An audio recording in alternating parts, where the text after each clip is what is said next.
Okay, how should Europe respond to Putin's aggression? Well, I would say, first of all, it's Europe's problem. Once again, not our problem. Tough sanctions, though. Basically, that's true. It is long since time for us to pull the troops out of Europe. They've been there 67 years since World War II. They went in when Europe was poor and weak.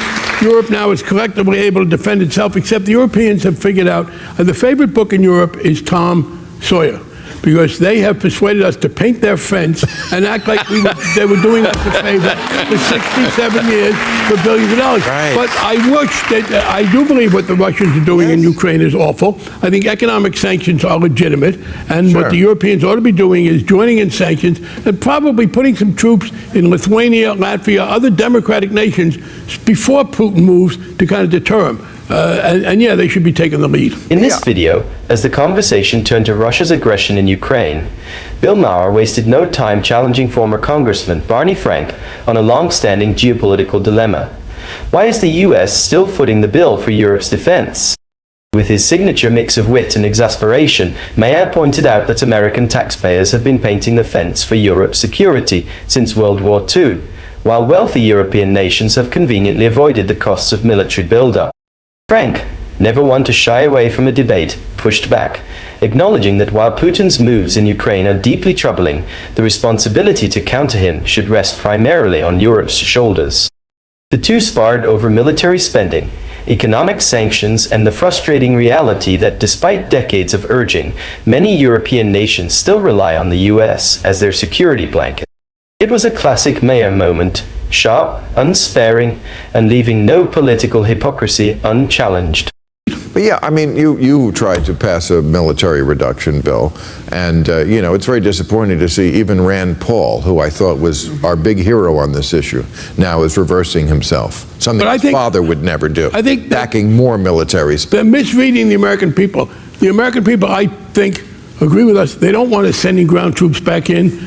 This kind of scare tactic that the terrorists are going to come and destroy the country, I think is wearing thin. And I believe if we keep pushing, you can make the case. That's my book, is my theory about how you get back in to get people to like government. Stop wasting $100 billion a year unnecessarily on the military.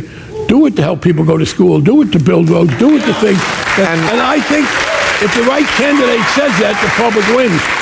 And one of the reasons why Germany, among other nations, can spend so much more infrastructure on green energy is because they don't have to spend on the military. We cover their military. We subsidize it. Yeah, we basically subsidize it. Japan also. As well. I want to be forgiving. I'm not always. 50 some odd, 62 years after World War II, I forgive Japan, I forgive Germany. They don't have to be disarmed. They don't have to rely on us. They can have their own weapons, and we can pull back. Yeah. Right. From Bill Maher's perspective, the discussion on Russia's aggression in Ukraine is yet another example of America being expected to clean up a global mess that others should be handling themselves.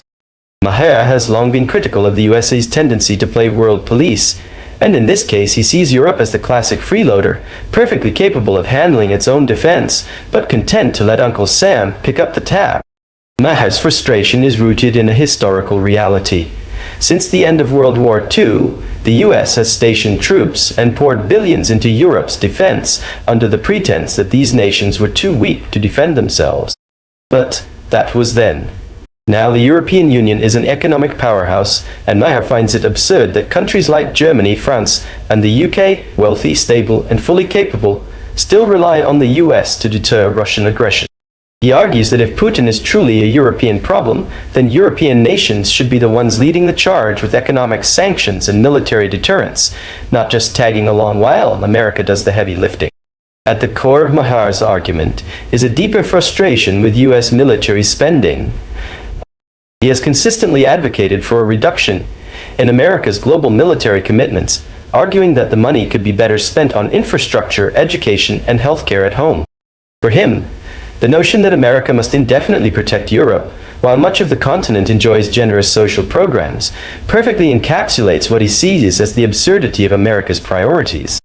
Why should the US continue to act as Europe's security force when it could be investing in its own citizens instead? In typical Maher fashion, his critique isn't just about policy, it's about hypocrisy.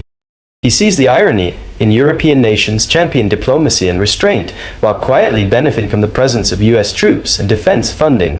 At the same time, he also takes aim at American politicians who fearmonger about global threats as an excuse to justify bloated military budgets. From his perspective, Putin's aggression in Ukraine is a serious problem, but is not America's responsibility alone.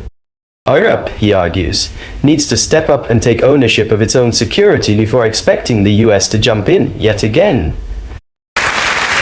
Absolutely. Okay, what explains the rise of the anti-immigrant National Front Party in France, and should we be worried? Maybe the death of, over a dozen Jews in France. I mean, and cartoonists. Well, Jews at the supermarket, and then the cartoonists at Charlie Hebdo. Right. I mean, that was a pretty significant event. Yes. In France, and that can spur some maybe anti-immigrant sentiment. And I think Marine Le Pen is maybe capitalizing on what is some very real fear for Jews in Paris and liberals in Paris. I agree, but it's also, I think, because that exacerbated it. But I think it's the same situation we have, again, I'm start quoting my book, but we have this problem with working people who have not had a chance to participate in the prosperity that comes forward, because the economies in developed Western worlds have tilted in favor of people with high-end skills.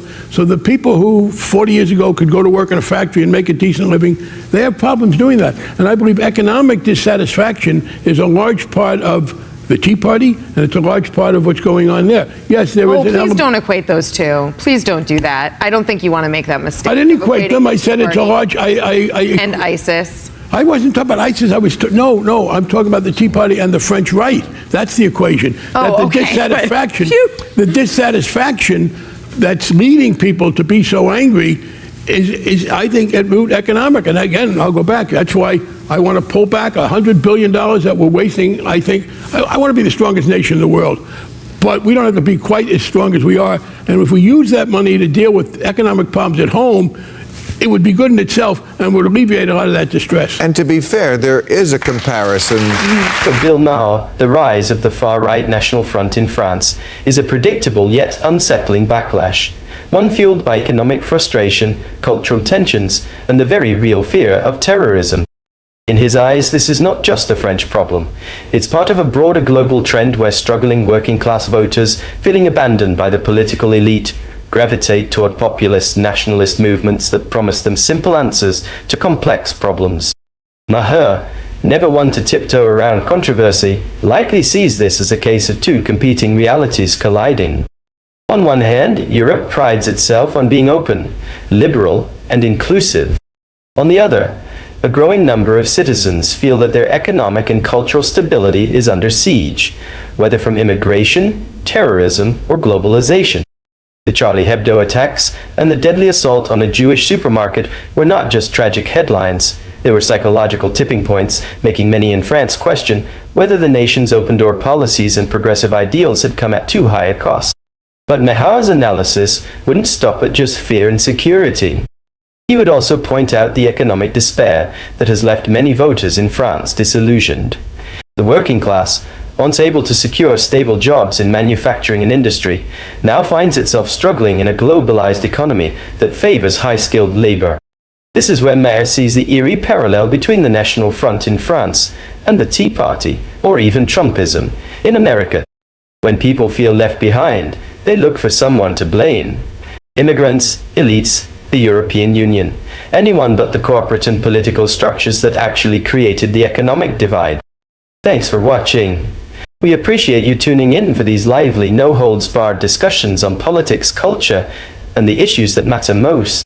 If you enjoyed this conversation, don't forget to like, share, and subscribe to the channel for more unfiltered debates, sharp insights, and the kind of real talk you won't find anywhere else. See you next time.